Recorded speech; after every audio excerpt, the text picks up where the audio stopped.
Hindi ko talaga in-expect na boyfriend mo pala si Sir Tyrone. Ilang beses na yata tong sinasabi sa akin ni Audrey. Isang linggo na ang nakakalipas, mula nang magsimula ang pagpapanggap namin ni Tyrone, at isa yun sa karaniwang reaksyong natatanggap ko, mula sa mga empleyado ng Vanderbilt Corporation. Kasalukuyan kaming nasa cafeteria, at kumakain ng pananghalian. At habang kumakain kami, ay pansin ko ang tingin ng ibang mga empleyado, at ang pagbubulungan nila.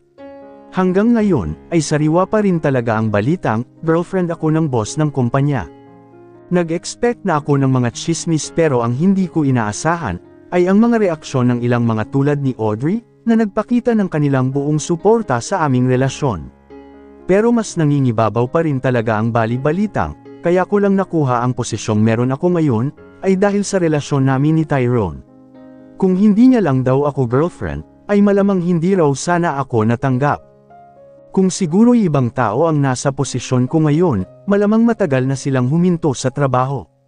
Pero iba ako, kaya kung magdingi-dingihan, dahil matindi ang pangangailangan ko. Ito ay maliit na sakripisyo lamang para makamit ang aking malaking layunin. Claudine, anong klaseng tao ba si Sir Tyrone, kapag wala siya sa opisina? Tanong ni Audrey, habang umunguya siya ng pagkain. Masungit din ba siya?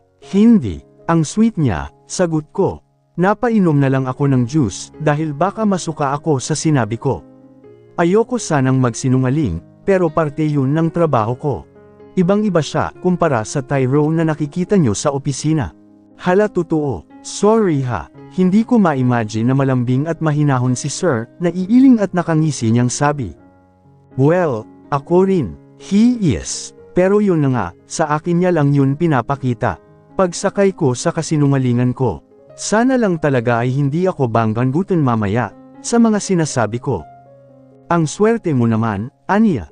Secured na ang future mo sa kanya. Tapos ang hot pa. Marahan akong umiling. No, hindi ko iaasa sa kanya ang future ko, Audrey. Iyon nga ang dahilan, kung bakit ko napagdesisyonan na magtrabaho sa kumpanya niya. Sagot ko sa kanya at hindi na pinansin ang huling sinabi niya. Hindi ko yata kayang sakyan ang sinabi niyang hot si Tyrone. Never. Well, may point ka rin. Maganda nga yang ganya para walang masabi ang ibang tao sa'yo. Aniya at uminom ng juice. Tumango lang ako sa kanya, at itinuon ang atensyon sa kinakain dahil malapit nang matapos ang break namin. Nang matapos kaming kumain, ay agad na kaming bumalik sa opisina. Pagkapasok ko sa opisina ni Tyrone, ay nadatnan ko siyang nagtatrabaho pa rin. Hindi ko tuloy mapigil ang mapaisip kung kumain na ba siya. Sa loob ng isang linggo na nakasama ko siya sa opisina niya, hindi ko pa siya nakikitang naunang lumabas sa akin para mag-lunch. Sa tuwing inaaya ko naman siya, ay palaging busog pa ako, ang sagot niya. Pero ngayon, hindi ko mapigil ang mabother. Sir, ko, babe, matigas niyang pagtatama, at hindi man lang ako tinapunan ng tingin. Sorry, mabilis kong sabi. Hindi pa rin talaga kasi ako sanay na yun ang itawag sa kanya. Nananayo kasi ang balahibo ko sa kilabot. Huminga ako ng namalalim, bago siya tiningnan. Babe, kumain ka na? Sincere kong tanong. Kahit natarantado at walang puso ang lalaking to, hindi ko pa rin mapigil ang mag-alala sa kanya no. Siyempre, parati ko na siyang nakakasama, kaya nababother ako.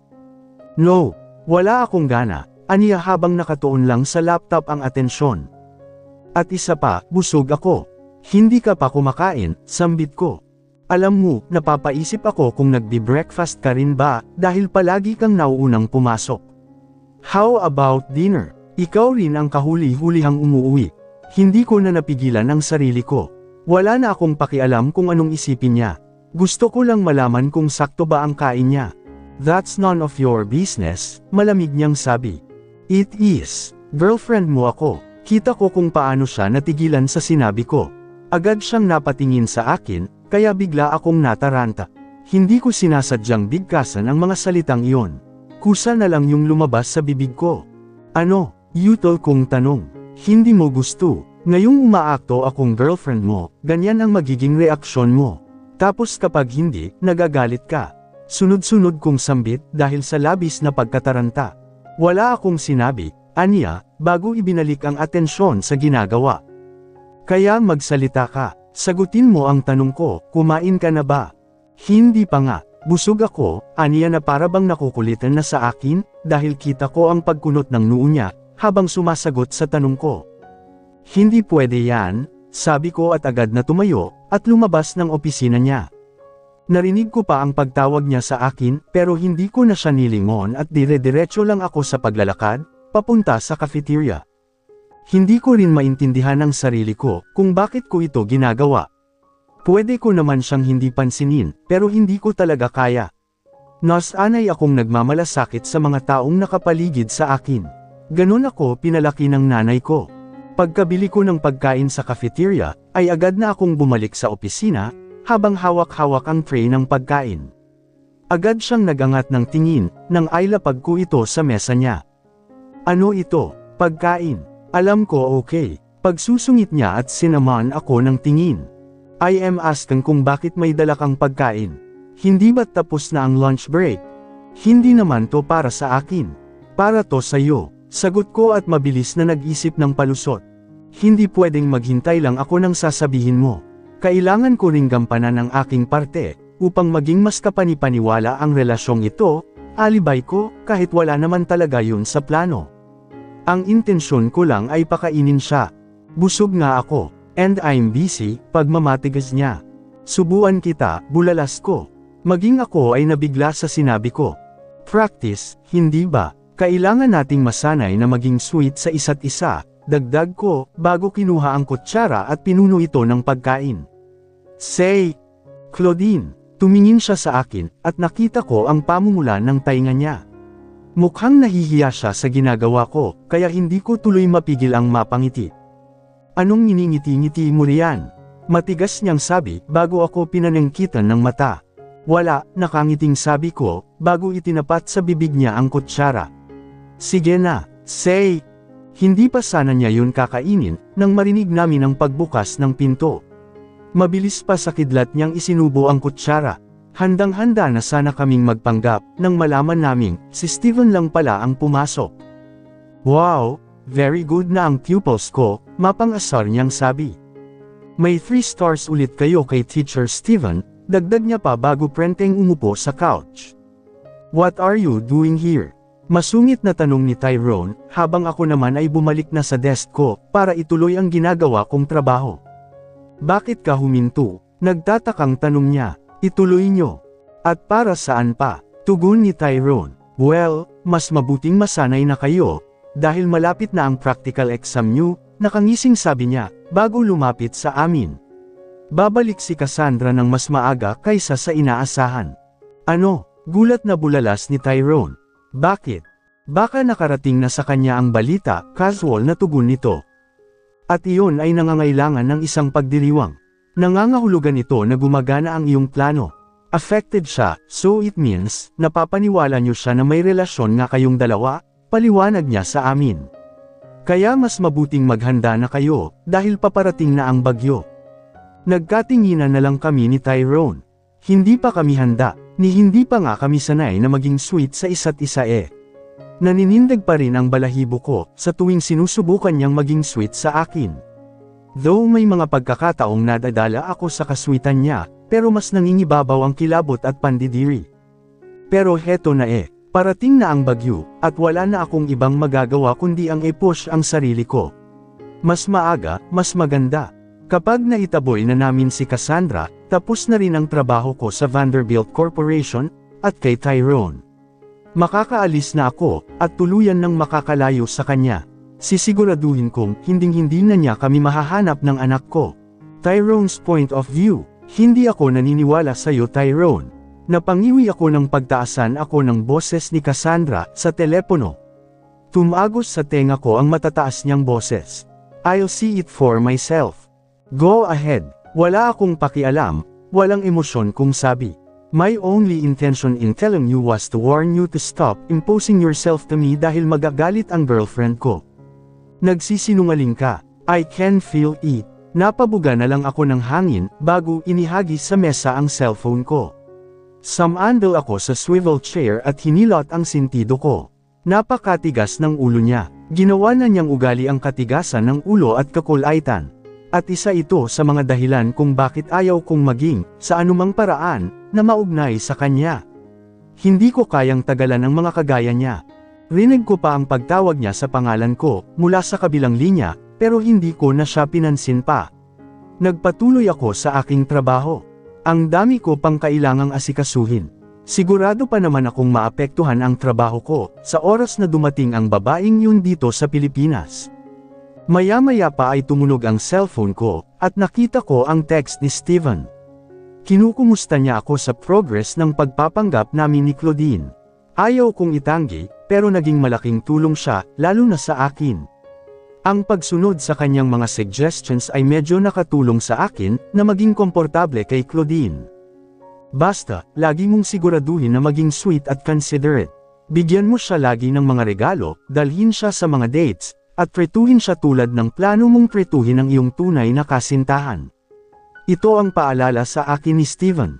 Ayoko mang aminin, pero alam kong reliable ang advice niya, lalo na't hindi ko na mabilang ang mga babaeng dumaan sa mga kamay niya. Sigurado akong kabisado niya ang sining ng pang-aakit. Matagal na niyang natutunan ang tamang paraan ng pakikipaglaro sa mga babae. Madali lang naman ang pinapagawa niya. I can do it with ease. Kayang-kaya kong maging sweet at gentleman kung gugustuhin ko, lalo na't sanay na akong magsuot ng maskara, para makuha ang loob ng mga tao. It is a must-have trait as a businessman. Medyo awkward nung una, lalo na't hindi ko gusto ang ugali ni Claudine. Siya lang yata ang empleyadong hindi natatakot na sumagot-sagot sa akin. Sa totoo lang ay matagal ko na siyang gustong tanggalin, pero dahil may silbi pa siya sa akin, ay pinapatagal ko pa ang pamamalagi niya sa kumpanya ko. Respeto na rin kay Robert, since siya ang tumulong sa akin pagkatapos pumanaw ang aking ama. Pagkatapos nito, paaalisin ko na rin siya. Nakapagdesisyon na ako, at walang makakapagpabago nun. Nang matapos ko ang ginagawa ko, ay tiningnan ko ang oras, at napansing mag-aalas 11 na ng gabi. Nagsisimula na rin kumalam ang sikmura ko, kaya minabuti ko ng magligpit. Pagkatapos ay diretsyong umuwi. Nakatira ako sa isang penthouse sa isang hotel na pag-aari ng aking pamilya.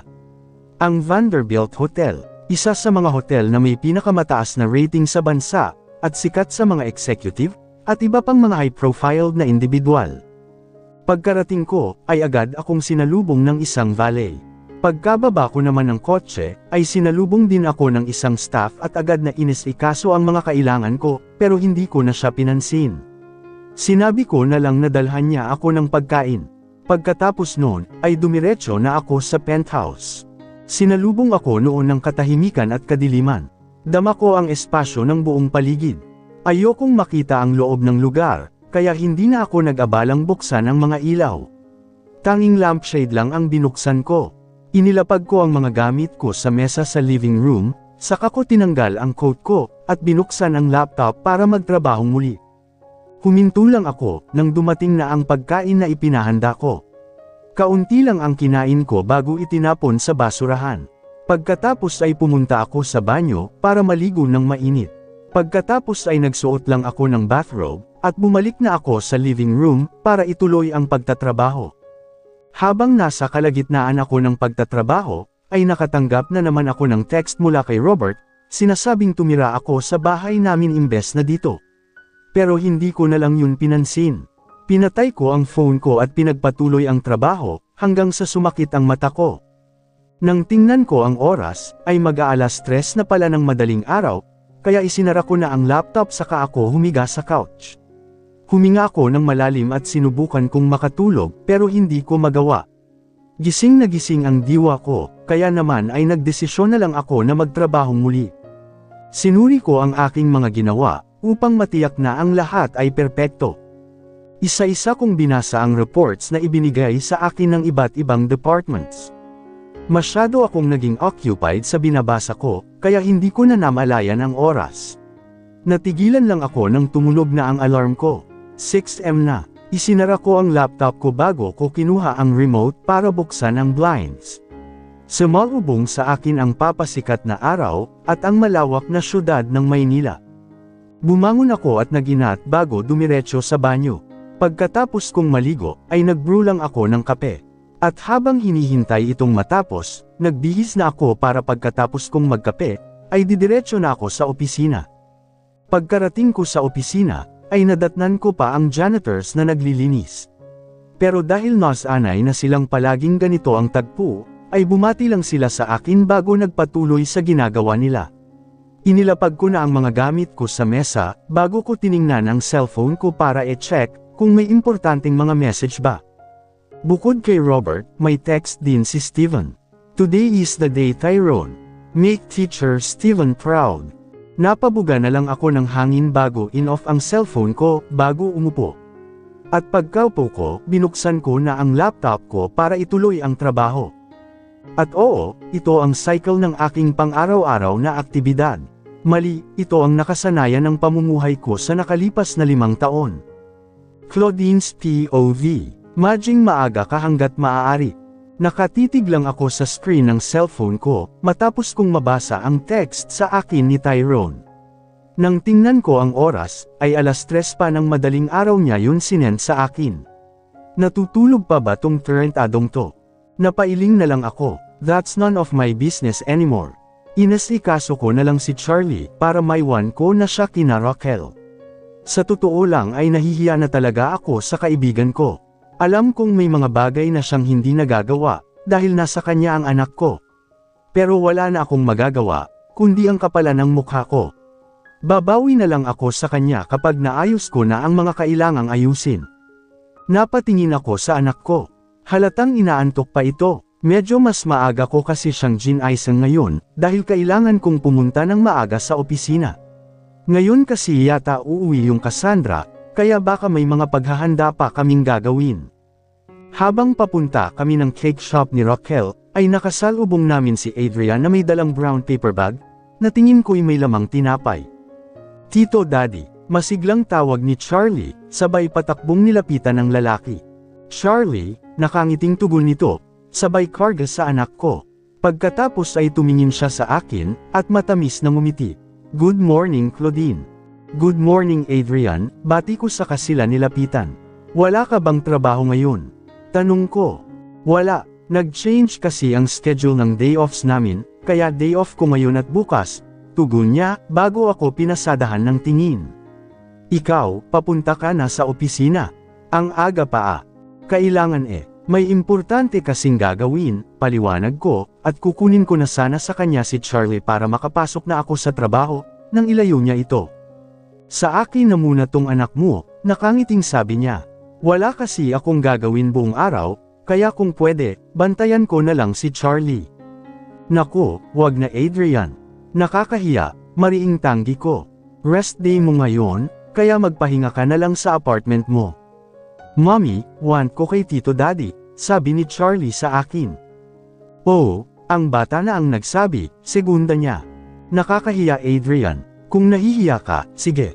Dalhan mo na lang ako ng merienda mamaya pag uwi mo, nakangiting tugon niya.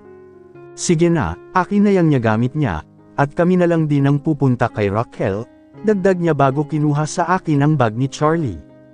Maaga ka pa sa trabaho di ba? Sige na, umalis ka na, ako nang bahala rito kay Charlie. Napatingin lang ako sa kanya ng ilang segundo, bago marahang tumango. Sige, ikaw na muna ang bahala kay Charlie, pagsang-ayon ko. Salamat, Adrian ha. Ngumiti lang siya sa akin at tumango. Basta ikaw, aniya at komandat pa. Sige na, alis na kami ni Charlie. Magkakape muna kami, at baka lumamig na tong binili kong pandesal. Sige, salamat. Alis na rin ako, sabi ko bago hinalikan sa pisngi ang anak ko, at nagpaalam na. Pagkarating ko ng opisina, ay agad akong sinalubong ni Tyrone. May dala siyang bouquet ng puting mga rosas. Good morning babe, malambing niyang bati sa akin, bago ako ginawaran ng halik sa aking noo. Fair na. Tumango lang ako sa kanya at ngumiti, dahil medyo nailang ako sa mga tinginan ng mga empleyado, sa paligid. Hanggang ngayon, ay mukhang hindi pa rin talaga sila naniniwala, na girlfriend ako ng boss namin. Ano bang problema mo? Matigas na sabi niya, nang makapasok kami ng elevator. Kunot-noo siyang tumitig sa akin. Bakit wala kang sinabi doon? Alam mo ngayon darating si Cassandra, kaya kailangan nating maging extra sa ating pagkilos. Sorry sir, Babe, pagtatama niya at pinaningkitan ako ng mata. Ilang beses ko bang dapat sabihin sa'yo, na huwag mo na akong tatawaging sir? Tumango na lang ako at hindi na nagsalita pa. Bibisita ba si Cassandra dito sa opisina? Hindi ko alam. Hindi ko alam kung paano tumakbo ang utak ng babaeng yun, kaya dapat palagi tayong handa. Okay, Matapos ng pag-uusap na yun, ay hindi na kami muling nag-usap pa, hanggang sa bumukas ang elevator. Tara na, aniya at nabigla pa ako, nang marahan niyang hawakan ang kamay ko. Pinagsalikop niya ang kamay niya sa kamay ko, at damang-dama ko ang init at lambot ng palad niya.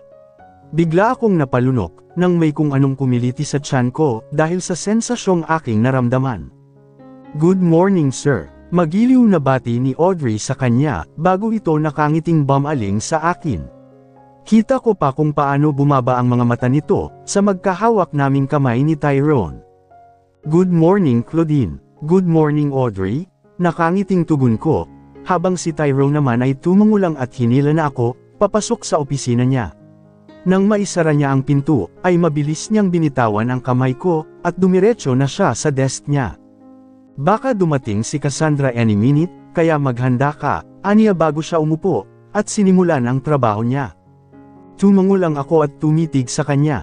Lilingaw na sana sa ibang direksyon ang mga mata ko, nang mapansin ko ang eyebags niya, at ang itim na bilog sa palibot ng kanyang mga mata. Parang pagod na pagod ang mga mata niya. Nakatulog ka ba ng maayos?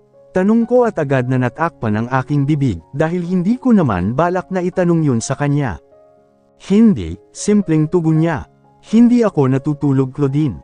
Hindi ko alam kung maniniwala ba ako sa sinabi niya, o iisipin ko na lang na sinabi niya lang yun, para tapusin na ang pag-uusap namin. Kaya tumahimik na lang ako, at sinimulan ang trabaho ko. Pero ilang minuto pa lang, ay nagsimula ng kumalam ang sikmura ko.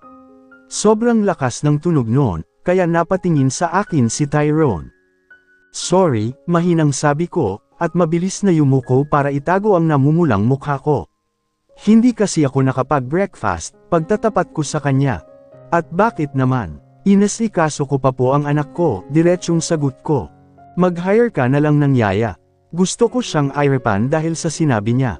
Kung ganun lang sana kadali, matagal nang may nani ang anak ko, at hindi na sana ako magtitiis sa kumpanyang ito, kasama siya. Hindi ko na sana tatanggapin tong pagiging fake girlfriend niya. Nag-iipon pa po, sabi ko na lang sa kanya. Tumango lang siya at bumalik na sa ginagawa. Ako naman ay nag-excuse na kung pwede, ay pumunta muna ng cafeteria para bumili ng pagkain. At nang payagan niya ako, ay dali-dali akong bumaba. Sa cafeteria lang sana ako kakain ng maalala kong, baka hindi rin siya nagumagahan. Kaya naman, binilhan ko rin siya at bumalik na ako ng opisina. Pagkapasok ko sa opisina niya, ay sinalubong ako ng nakakunot niyang noo. Bakit dito ka kakain? Para may kasama ka, nakangiti kong tugon, bago inilapag sa mesa sa mini living room, ang tray ng pagkain. Sabayan mo akong mag-breakfast. I don't, babe, tawag ko sa kanya, at tinitigan siya sa kanyang mga mata. Samahan mo akong kumain. Napatitig na lang siya sa akin bago tumayo. Fine. Napangiti na lang ako, bago inayos ang mga pagkain sa mesa. Kumakain ka ba nito? Ngayon ka pa talaga magtatanong. Ngayong nakahain na sa mesa. Pagsusungit niya sa akin. Hindi naman ako masyadong mapili sa pagkain. Kumakain ako kung ano ang nasa mesa, aniya bago siya umupo sa sofa. Oh, akala ko mapili ka, nakangising sabi ko. Pwede rin kitang kainin kung gusto mo, hirit niya habang seryosong nakatingin sa akin. Ba? Baliw, yutol kong tugon at mabilis na nag-iwas ng tingin, dahil sa biglaang pag-init ng magkabilang pisngi ko. Hindi ko tuloy mapigil ang maalala ang nangyari sa aming dalawa. Kung paano niya ako baliwin sa sarap noon. Gosh, bakit ko ba naaalala ito ngayon? Bakit ka namumula? Naiilang ka ba? Aniya at mapang-asar nang umisi sa akin. Na-imagine mo ba ang sinabi ko? In your dreams, kunwaring pagtataray ko, para itago ang hiya at pagkailang na nararamdaman ko. Ngumiti siya sa akin. Kung makipag-usap ka parang hindi mo ako boss Ngumisi rin ako sa kanya. Sa ngayon, girlfriend mo na ako. Tugon ko at kinindatan pa siya, at nag-flying kiss. Tumitig siya sa akin, bago marahang umiling. Whatever. Ngumiti lang ako bago itinuon ng atensyon sa kinakain ko. Kumain na nga lang tayo, babe. Tumango lang siya at nagsimulang kumain. Ngunit ilang subo lang ay tumigil na siya, kaya nagtataka akong napatingin sa kanya. Akala ko ba kinakain mo ang lahat ng inihahain sa mesa? Oo, pero hindi ko sinabing tatapusin ko silang lahat, casual niyang tugon bago tumayo. Balik na ako sa trabaho. Ikaw na ang magligpit niya. Napatitig na lang ako sa malapad niyang likod. At maya-maya lang ay tumigil siya sabay harap sa akin. Oh, I forgot to tell you. Simula ngayong araw ay hatid sundo na kita. Ha, namilog ang mga mata ko sa narinig. Yes, at hindi mo maaaring tanggihan iyon. Napakurap-kurap na lang ako, dahil unang pumasok sa isipan ko, ay ang posibilidad na magtagpo ang landas nila ni Charlie, ng anak namin.